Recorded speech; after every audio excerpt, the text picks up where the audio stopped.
Conference couldn't be more excited to announce that the University of Connecticut is coming back to its original home and will once again be a Big East school.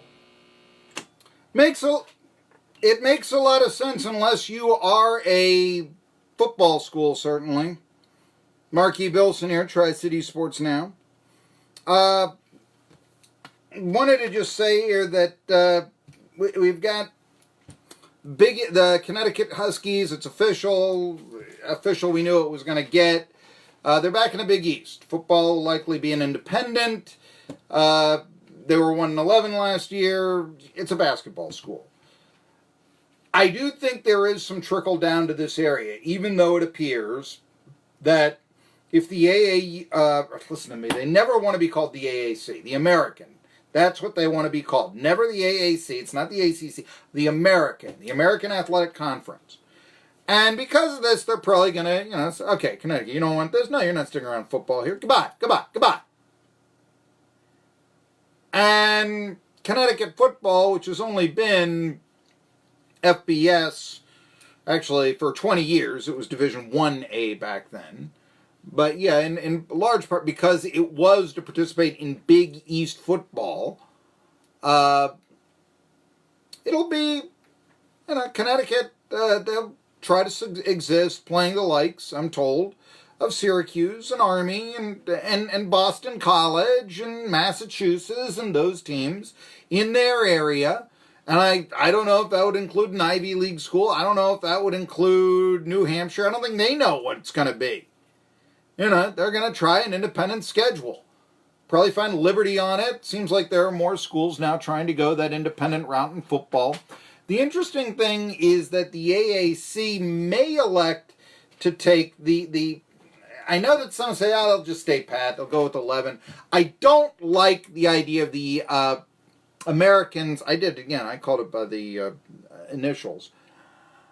The American, they're talking about their football championship game not having divisions because you'd have 11 teams, so it wouldn't be even.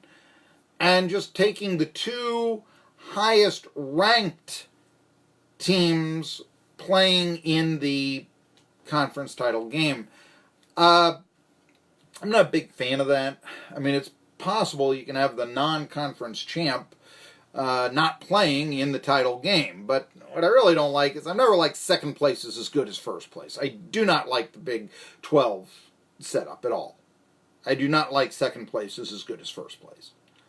I don't really, I've mentioned this a million times. In baseball, I think it's really bad. Certainly in hockey, you just throw out the records. And, look at that. The Lightning, they won 62 games, NHL record, but the Blue Jackets beat them in 4. What about that? It just, why did we play the regular season? We just have to ask that question after a period of time. So that I don't like. And I do hope that they had a football playing member. I would, if I'm the American, I'm going after Army. I know BYU, certainly the BYU is a better football brand than Connecticut, but long road trips, and that's one of the reasons why, just like, say, West Virginia in the Big 12 is a killer. Okay, maybe West Virginia and, Oklahoma. That is a game, two nice programs there. That's something that, maybe they want to hear about, has some interest. All college football is basically regional, but you've got that. Okay, that could get some interest. That could be 2 top 25 teams. That could be something you'd watch. What it kills you is when you have to go and do that for gymnastics or tennis or something like that. That just kills you when you got to make the trip from Kansas to West Virginia or something. That's where it really hurts. Now, if you did football only, then it's only football, and so you don't have to worry about the trips for the track and field team out east and all this in the American. You don't have to worry about, BYU playing Navy in, softball or something. Well, anyway. But I don't even know if they have softball teams there, but I'm trying to think of something that normally wouldn't draw a huge fan base. That's not going to kill you. But Army, while they might not be the most popular football school anymore, it's not 1946 anymore, they bring the largest market in the country. And they also could make Army-Navy a conference game. And I said, that you probably have to, and I don't know if they'd go for it, you'd probably have to put Army-Navy, they couldn't have the last game of the year anymore. They'd have to, now, like I said, maybe somehow an agreement could be reached where Army-Navy, noon, I don't know, Friday after Thanksgiving, something like that. Or maybe you could do that. Or November, the last Saturday in November, noon, last Saturday in November, that's going to be Army-Navy. You're going to, maybe you could do that. And therefore, if it affects the conference standings, but I just think that Army-Navy affecting conference standings adds more luster to the game. And I've also said the trickle-down, it does not appear that the trickle-down will be, we need another full member, let's take Appalachian State. It doesn't look like it's going to be that. But what it could do, since Army, since 2016, has always had a Tri-Cities presence on its team, it'll be Cade Balliard and Landon Sawyers from Greenville and Dobbins Bennett, respectively, next year, then maybe, just maybe, you'd be able to... you'd be able to get something from the Tri-Cities. I've said this, out of Army going into the 6th best football conference. Oh, yeah.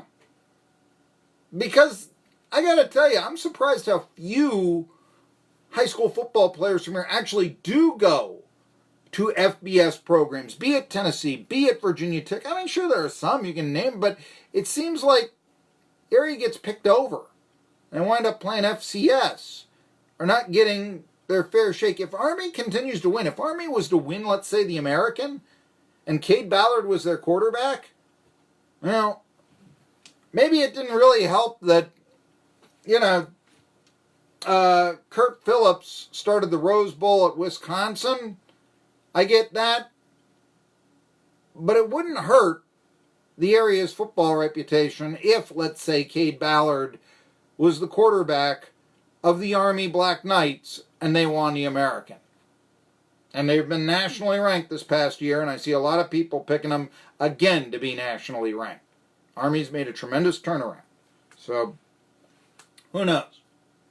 Hey, there's also some Tennessee news that came out, and this is again why I'm not big on firing Holly Warlick. Now, we did have Kelly Harper on the show. She actually said she hasn't talked to Holly Warlick, but this is one of the reasons why I think that Warlick is just a legend and was very underappreciated as a head coach at Tennessee, and I think that she had corners cut when you look at her salary versus her peers with the Lady Vols that made it less likely for her to win.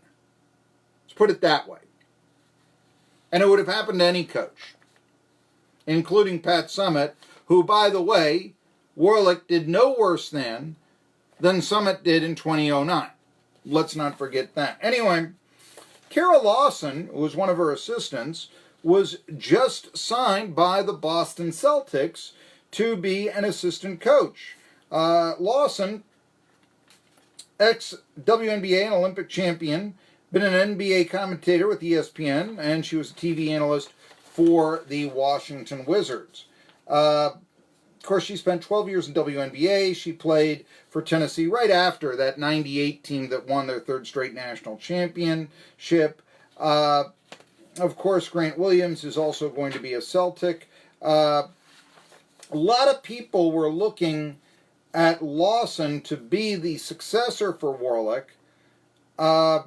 She is not the only female coach, but look for this to happen a lot. And remember, we talked to Adele Harris on Tuesday, and she basically said, yes, I think that there will be a female coach, head coach of men very shortly, and I think it'll happen in the NBA before it'll happen in college. Nancy Lieberman, though, was hired 10 years ago to be the head coach of the Texas Legends. That was an NBA developmental league team, now the G League. That was D League back then. Clippers hired a female coach. Natalie Nakasi is the assistant video analyst. That's not You know, I mean, the Steelers have a female trainer. I mean, you know, what the... But Becky Hammon has been such a success in her role as the assistant coach of the San Antonio Spurs that she's interviewed for head jobs in the NBA. So Carol Lawson, you know, one of the products of Summit and Warlick, now becoming an NBA assistant with the Boston Celtics. She'll coach, among others, Grant Williams.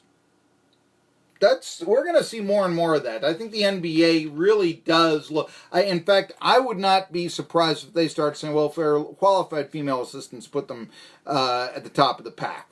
You know, that they will view that as, you know, women not being able to coach men as, say, in the old days when, you know, blacks were not able to play with whites or something like that. You know, I mean, I think they're going to want to try to correct what they will think of as a wrong, and it is, as quickly as possible. By the way, it's worked well before. I ask you to look at Carol Gillette, who I know from being a high school coach and the WPIL, this is my Pittsburgh roots again, okay, where she was a coach at Clairton High School, which is a really rough high school. And she was a woman who coached the boys basketball team there to 2 WPIAL titles, Western Pennsylvania Interscholastic League. Okay, so I mean, it can be done. It can be done well. From there, she went on actually to be a college coach, small college coach, Pitt Greensburg. I mean, you know, but no, but think about that. It has been done. It has worked. Carol Gillette, someone I know very well. And like I said, I mean, some of you may think, and you know, again, a woman coaching in the NBA, head coach, the players are professionals. When you're dealing with a high school that is predominantly male, that is in a town where the steel mill still runs, so nobody with any money wants to live nearby. It's very run down. It's tough. I can remember being in Clairton, PA, using the ATM on a day where Sunday night, totally closed down. Cold day, maybe 15 degrees out. And a woman in trying to get my attention across the street, and I can only presume she was, trying to turn tricks. Obviously, I did not give her time of day. I mean, but no, that was Clairton. You want to say that a woman can't coach men? Obviously, it's happened. It's happened in a rough environment. It's happened so well they've won championships. So it's only a matter of time. Could it be Lawson that is the first female coach to coach an NBA team? Well, if it is, she'll just be trying to duplicate the success that Carol Gillette had 20 years ago up there in Clairton. And neighborhood for